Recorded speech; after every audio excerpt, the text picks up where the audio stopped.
Page 32 continued. Para.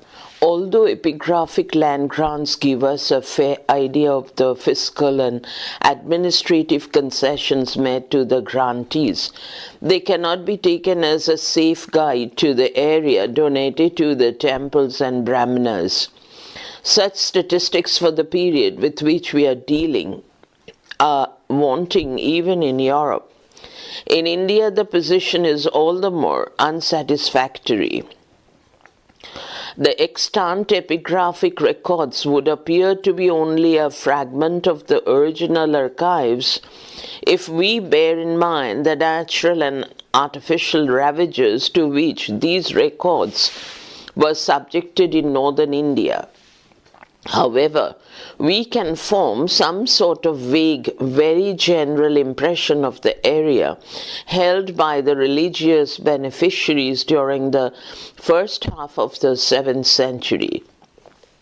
We know that the monastery of Nalanda enjoyed the revenue of 200 villages. Probably an equal number may have been attached to the center of education at Vallabhi.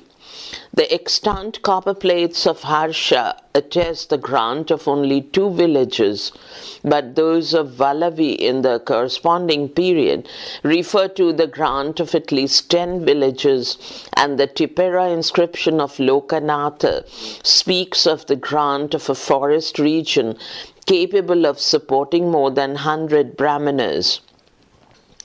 Bana also throws some light on the extent of the religious grants.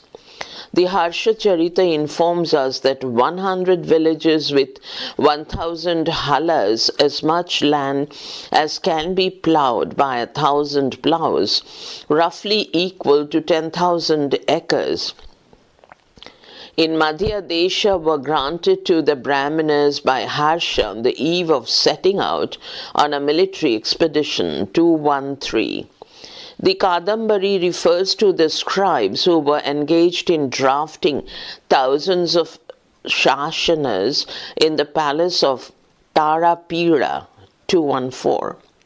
If Shasana is taken here as a charter, it would appear that numerous land grants were made to the Brahmanas. Besides, the Harsha Charita refers to the Agroharikas, both fake, 215, page 33, and genuine, although the number of villages held by them is not mentioned. Even allowing for an element of exaggeration in Bana's account of his patron and the description of the palace of Tarapira in the Kadambari, his writings broadly reflect the state of affairs in the first half of the 7th century. All told, it would seem that by the time of Harsha, the area of land in the occupation of the Brahmanas was considerable. Para. The terms of transfer show that generally plots of land were cultivated not by the Brahmanas but by temporary peasants.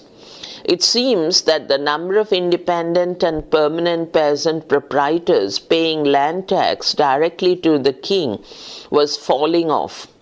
Fahian states that, quote, only those who till the king's land pay a land tax, unquote, comma, and that, quote, they are free to go or stay as they please, unquote, stop, 216.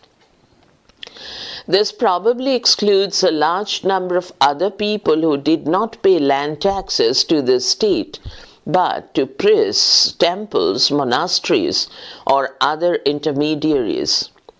For in the succeeding paragraph, Fahian clarifies the position by stating that the monasteries are given fields and gardens with husbandmen and cattle to cultivate them, 217.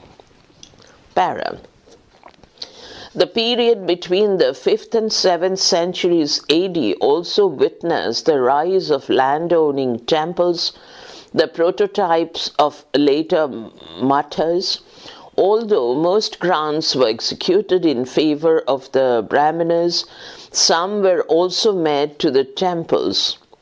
We learn of two such endowments of land to a temple of the goddess Pishtapuri, Pistapuri, in central India during the first half of the 6th century AD, 218. In the second half of the same century, a settled village in the Gaya district, quote, possessed of great wealth and enjoyment, unquote, was granted to the goddess Bhavani by the Maukari, Maukari chieftain Anantavarman, 219.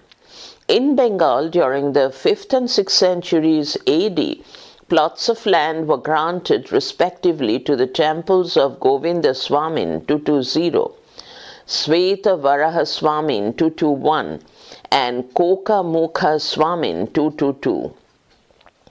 An analysis of the grants dated in the Kalachuri Chedi era from the middle of the 3rd century AD to about AD 750 shows that of 31 grants, 2 were made to Buddhist monasteries, 3 to Hindu temples, and the remainder 26 to Brahmanas, 223.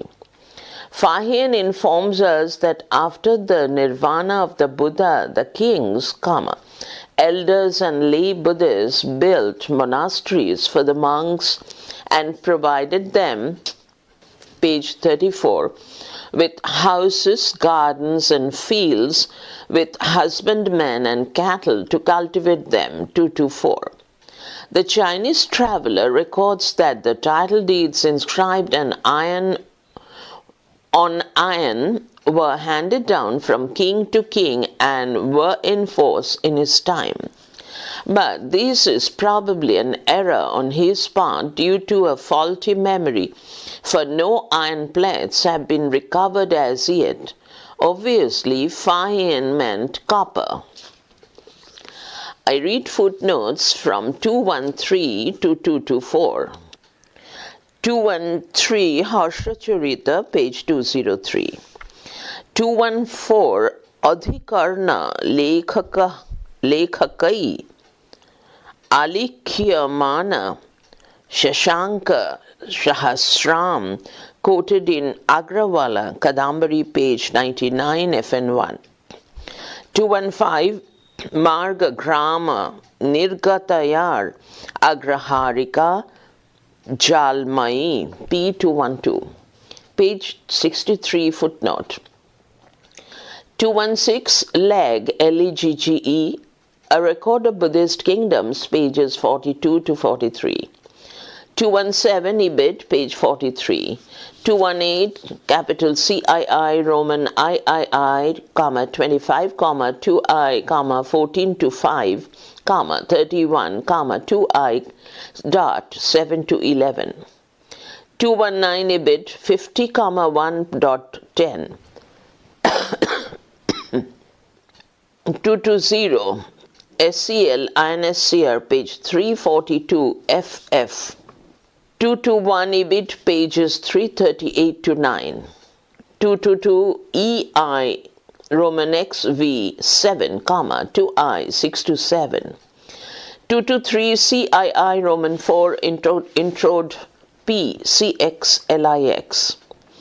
224 Chinese Literature 1956, 3, 153. Back to text, page 34. An important factor that contributed to the rise and growth of land-owning monastic institutions was the grant of agraharas by the king for religious and educational purposes.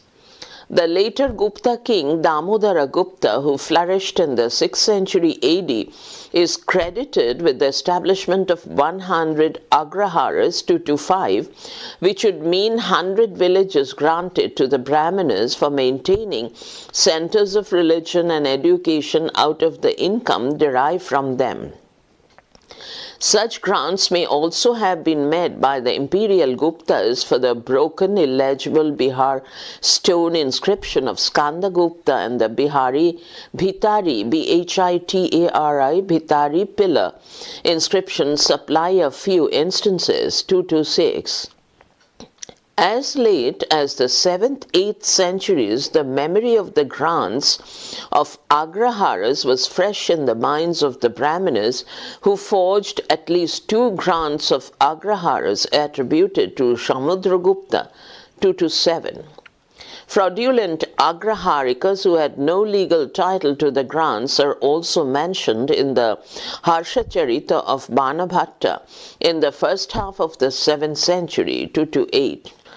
Sivan Sang informs us that the Nalanda Vihara was maintained out of the revenues of about 100 villages granted to this institution 229. In the time of I Singh, this number seems to have risen to 230. As a result of the process of granting land, these temples and monasteries developed as semi-independent areas enjoying immunities on religious grounds and were gradually converted into medieval mathas rich enough to tempt the Turkish invaders. Para. The accounts of Fahin and Ising leave no doubt that the monasteries got their lands cultivated by temporary tenants. Ising gives some idea about the nature of the tenure on which the cultivators were assigned land. He states that the Sangha provided the bulls and fields, and generally received 1/6 of the produce, 231. Ising, I-TSING, does not indicate whether the cultivators were also provided with plows, seeds, manure, and other equipment for agriculture. It seems that the tillers of the soil, page 35, were not hired laborers receiving wages as in former times, but was semi-serfs or temporary tenants paying rental to the landowners. If a temple or a monastery was the landowner, it had no payment to make to the state. Para. The law books of the Gupta period show that similar arrangements were made in relation to secular holdings, with the difference that the owner of the land was under the obligation of making some payment to the state. Kautilya provides that in new settlements, land fit for cultivation should be given to the peasant by the king. 232. But Yagnavalkya lays down that land should be assigned to the cultivator by the landowner, Kshetra Swamin, and not by the king, Mahapati, who of course was entitled to the fruits of improvement made on the land in the case of the absence of the owner, Swamin, 233. From the comments of the Mitakshara and the Veera Mitrodaya to Yagnavalkya, Roman 2I, 158 semicolon. It appears that there were 4 hierarchical stages comprising Mahipati, Kshetra Swamin, Karshaka, cultivator, and the subtenant or hired laborer. We are not certain about the last stage during the Gupta period, but there can be no doubt about the existence of the first 3. The law book of Brihaspati 234 however, introduces the term Swamin in place of the term Kshetra Swamin, but makes it clear that the Swamin informed an intermediate stage between the Raja and the actual tiller of the soil. The Swamin owed this position to the practice of leasing out land by the owners to cultivators who were liable to penalties if they neglected cultivation. 235. So these cultivators were in the nature of temporary tenants and not serfs. Para. These features of the organization of agricultural production are corroborated by the epigraphic evidence. Land grants of the 4th to 6th centuries AD in Maharashtra and Gujarat clearly establish that the recipient was given the right of enjoying the land, cultivating it or getting it cultivated on lease. 236. We have no means to determine the proportion of the Brahmanas who were actual cultivators, although their number may not have been inconsiderable, for the law books of the period provide that Brahmanas might legitimately take to cultivation. 237. But where whole villages were granted to a few Brahmanas, obviously they could not cultivate all the land themselves, with the result, page 36, that many Brahmana villages or agraharas became semi-feudal in character. 224. Chinese Literature, 1956, 3, 153. 225 CII Roman 3I 42 1 10. 226 IBID 12, 2I 24 to 30 13 1.18. 227 IBID Roman 3I 60 semicolon. EI Roman XXV 9. 228 page 212. 229 S Beal BEAL The Life of Yuan Sang page 112. 230 J Takakusu TR A Record of the Buddhist Religion page 65. 231 Ibit page 61. 232 232 AS Roman 2I.1. 233 2I.157. 234 X1X 54 to 5. Para. An important factor that contributed to the rise and growth of land-owning monastic institutions was the grant of agraharas by the king for religious and educational purposes. The later Gupta king Damodara Gupta, who flourished in the 6th century AD, is credited with the establishment of 100 agraharas, 2 to 5, which would mean 100 villages granted to the Brahmanas for maintaining centers of religion and education out of the income derived from them. Such grants may also have been made by the imperial Guptas for the broken illegible Bihar stone inscription of Skandagupta, and the Bihari pillar inscriptions supply a few instances, 2 to 6. As late as the 7th, 8th centuries, the memory of the grants of agrahars was fresh in the minds of the Brahmanas, who forged at least 2 grants of agrahars attributed to Samudragupta 2 to 7. Fraudulent agraharikas who had no legal title to the grants are also mentioned in the Harshacharita of Banabhatta in the first half of the 7th century 2 to 8. Sivan Sang informs us that the Nalanda Vihara was maintained out of the revenues of about 100 villages granted to this institution 2 to 9. In the time of I Singh, this number seems to have risen to 200, 230. As a result of the process of granting land, these temples and monasteries developed as semi-independent areas enjoying immunities on religious grounds, and were gradually converted into medieval mathas rich enough to tempt the Turkish invaders. Para. The accounts of Fahien and I Singh leave no doubt that the monasteries got their lands cultivated by temporary tenants. I Singh gives some idea about the nature of the tenure on which the cultivators were assigned land. He states that the Sangha provided the bulls and fields and generally received 1/6 of the produce. 231. I Singh does not indicate whether the cultivators were also provided with plows, seeds, manure, and other equipment for agriculture. It seems that the tillers of the soil were not hired laborers, page 35, receiving wages as in former times, but were semi-serfs or temporary tenants paying rental to the landowners. If a temple or a monastery was the landowner, it had no payment to make to the state. Para. The law books of the Gupta period show that similar arrangements were made in relation to secular holdings, with the difference that the owner of the land was under the obligation of making some payment to the state. Kautilya provides that in new settlements, land fit for cultivation should be given to the peasant by the king. 232.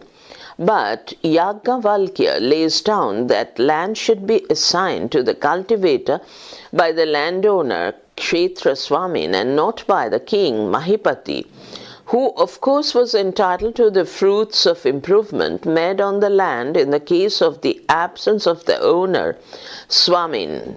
233. From the comments of the Mitakshara and Viramitrodaya to Yagnavalkya, commence Yagnavalkya 2I.158 semicolon. It appears that there were 4 hierarchical stages comprising Mahipati, Kshetra Swamin, Karshaka cultivator, and the subtenant or hired laborer. We are not certain about the last stage during the Gupta period, but there can be no doubt about the existence of the first 3. The law book of Brihaspati 234, however, introduces the term Swamin in place of the term Kshetra Swamin, but makes it clear that the Swamin formed an intermediate stage between the Raja and the actual tiller of the soil. The Swamin owed this position to the practice of leasing out land by the owners to cultivators who were liable to penalties if they neglected cultivation. 235. So these cultivators were in the nature of temporary tenants and not serfs. These features of the organization of agricultural production are corroborated by the epigraphic evidence. Land grants of the 4th to 6th centuries AD in Maharashtra and Gujarat clearly establish that the recipient was given the right of enjoying the land, cultivating it or getting it cultivated on lease. 236. We have no means to determine the proportion of the Brahmanas who were actual cultivators. Although their number may not have been inconsiderable, for the law books of the period provide that Brahmanas might legitimately take to cultivation. 237. But where whole villages were granted to a few Brahmanas, obviously they could not cultivate all the land themselves, with the result, page 36, that many Brahmana villages or agrahars became semi-feudal in character. Footnote 227. I've already read the footnotes up to 232. 233, 2I.157, 234, x1x.54 to 5, 235, EH.2I.157 to 8, semicolon, BR.x1x, 1953 to 5, 236, Vunjata, Karshata, Pradishat, Karshayata, CII Roman 4, 2, 1.6 semicolon 11, 1.13 semicolon CF 21.1 32 SCL INSCR P405 11 6 to 7 with FN 2 to 3 237 Manu X dot 81 to 2 semicolon EH dot Roman 3I, 35 semicolon nar dot I dot 56 to 60. Para. We have no evidence to show that the peasants in the donated villages stood exactly in the same relation to Brahmana landlords as peasants to their lords in English manorial villages, but in certain respects the peasant was completely subservient to the beneficiary. In many cases, because of the right of getting their land cultivated by others, the donis could replace old peasants by new. Thus, they might oust their tenants. 238 para. The grants of the Gupta period from central India show that the peasants had to render labor service within bracket Visti, V-I-S-T-I, to their king, 239. The Vakataka and some other central Indian grants made by the feudatories of the Guptas state that villages granted to religious donis were made free from the imposition of forced labor, 240. A Rashtrakuta copper plate of the 5th century from Maharashtra mentions the grant of an agrahara free from all types of ditya, D-I-T-Y-A, and visti, 241. Similar grants were made in Western India, one of the earliest being that of 457. This might imply that the beneficiaries were exempted from giving to the king any taxes and supplying any labor service which they could obviously collect from the village held by them, 242. Some grants from central and western India enjoin the inhabitants to obey the command of the donis, which has been taken to mean that the donis could commandeer impress labor, 243. But whether they could demand what was not customary is doubtful. At any rate, it is clear that the ruling chiefs exacted labor service in the Gupta period in central and western India. Para. What is implied in some Gupta land charters regarding the Doni's right to forced labor is made explicit in the grants of the rulers of Vallavi from the last quarter of the 6th century AD.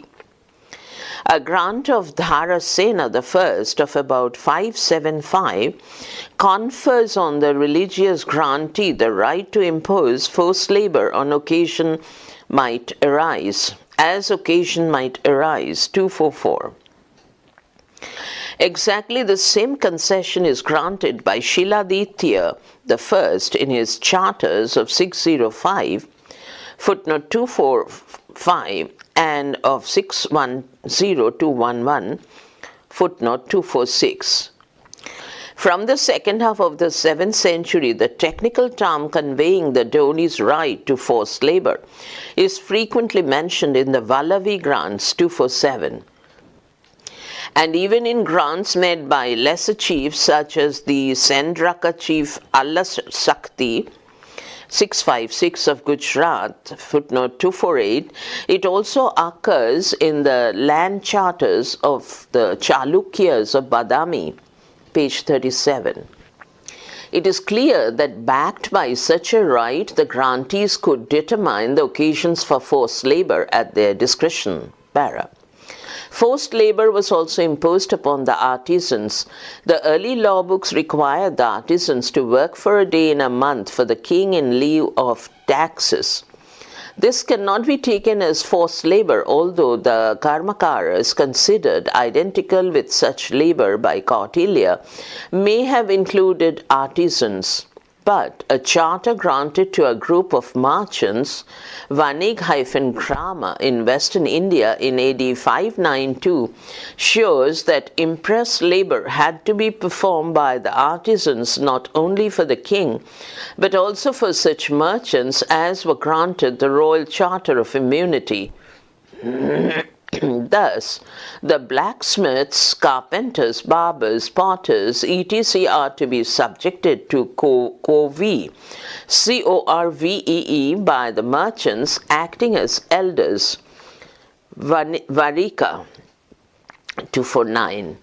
The workers engaged in pressing sugar and those at indigo vats are exempted from forced labor, apparently for the king, 250, because their establishments are taxed, 251. Further, water porters and milkmen apparently working for the merchants are not to be apprehended for free labor for the sake of the king, 252. Evidently, the object of these concessions granted to the Vanig-Grama was to reserve the service of the artisans and unskilled workers for the merchants, a feature typical of the closed economy of medieval times. Para. On the whole, the nature of forced labor changed in Gupta times. In the Maurya period, it covered dasas and karmakaras who, along with cleaners, meshers, guards, weighers, W-E-I-G-H-E-R-S, supervisors of grinding, etc., all engaged in working in the storehouse, constituted the class that provided the labor force 253. This labor was recruited by some supervisor, Visti Bandhaka, and was paid 254. It is true that Visti was a source of income to the state, but it is doubtful whether it was imposed on the independent peasantry living in the villages. But it covered all the subjects of Rudra Daman in Western India in the 2nd century AD.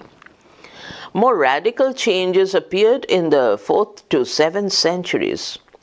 First, as the Vakataka, Rashtrakuta and Chalukya records indicate, the practice was extended to the western part of central India, Maharashtra and parts of Karnataka. Second, forced labor assumed a wide magnitude of central India, where it came to, page 38, be known by the term Sarva Visti 256, which means all varieties of dues and forced labor. Third, the right formerly confined to the king was now extended to religious donis and their descendants, villages granted to whom had not to render any forced labor to the king. Fourth, the scope of forced labor was widened. The various kinds of work done by means of Visti are enumerated by Kautilya, who mentions weighing, measuring, supervision of grinding, etc. in this connection, but he does not speak here of cultivation or purely agricultural work, 257. The use of forced labor for agriculture is clearly indicated by the Kama Sutra Vatsyayana, according to whom such labor was used not for the services of the king, but for those of the village headman. The text suggests that in Gupta and post-Gupta times, labor services were appropriated by the village headman for his comforts. According to it, peasant women were compelled to perform unpaid work of various kinds, such as filling up the granaries of the village headman, taking things into or out of his house, clearing or decorating his residence, working in his fields, and spinning yarn of cotton, wool, flax, or hemp for his clothes, 256. Since the geographical knowledge of Vatsyayana, previous footnote was 258.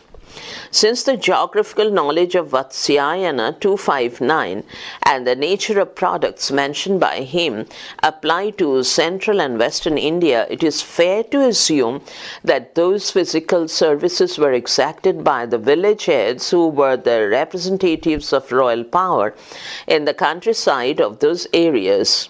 260. In our opinion, the inclusion of working in the fields of the headman in the list of labor services catalogued here marks the beginning of an important feudal practice, which would be all the more pervasive in villages transferred to the donis with the right to labor service. They would not fail to make wide and effective use of it, especially in bringing barren land under cultivation, for they enjoyed the power of cultivating the land or getting it cultivated. Nonetheless, it probably bore heavily upon the peasants. Footnote 237 Manu X 81 to 2 semicolon Yaj 3I 35 semicolon nar dot comma 1I 56 to 60 238 CII 14 introd P CLXXI 239. These grants have been enumerated in Maiti, the Economic Life of Northern India in Gupta period, pages 152 to 3. The grants of Pravarasena II use the term Sarvavisti. 240 Ibid. 241 M.J. Dikshit E.D. Selected inscriptions from Maharashtra, page 8. 242 CII, Roman 4, 8, 1.6. 243 Maiti, opposite, pages 152 to 3. 244 EI, Roman XI, 80. 245 IA, VI, page 12, 1.6. The phrase used is S hyphen Ota Padyamana hyphen Visti, which is translated by Mirashi as quote, with the right to forced labor arising therefrom, unquote. CII, Roman 4, 89. 246 EI, XI, 17, 1.26. 247 Ibid. XXI, 18, 1.25. 248 CII, 4, Roman 4, 21, 1.27, semicolon. IA, Roman 6.12. 249 in translating EI, XXX, 30, 1.28, Kosambi bracket Jesho, capital JESHO, small 2I, 28 bracket close, suggests that these artisans had to render forced labor in lieu of taxes. But this can be accepted only if the Varikas are taken as royal officers, which is not correct. 259, 250 EI XXX 30, 1.8. 251 Jesho, 2I 287. Footnote page 64. 252 EI XXX, 30, 1.8. 253 AS 2I.15. 254 Ibid V.3. 255 EI XX1V 10.1.23. The term is commonly used in the grants of Pravarasena II. 256 Ibid. 257 AS Roman 2I.15. 258 V, 5.5. 259 H.C. Chakladar thinks that he belonged to southwestern India. Stop. 260 a passage from the charter of Vishnusena granted to a Vanig-Grama in AD 592 EIXXX, 30.1 declares that peasants coming to the market town from their own area at the beginning of rains for the purchase of seeds are not to be seized by the Lord, Swamin, which implies that peasants were held arbitrarily by the Lord for impressed labor, probably in his fields at any time and any place.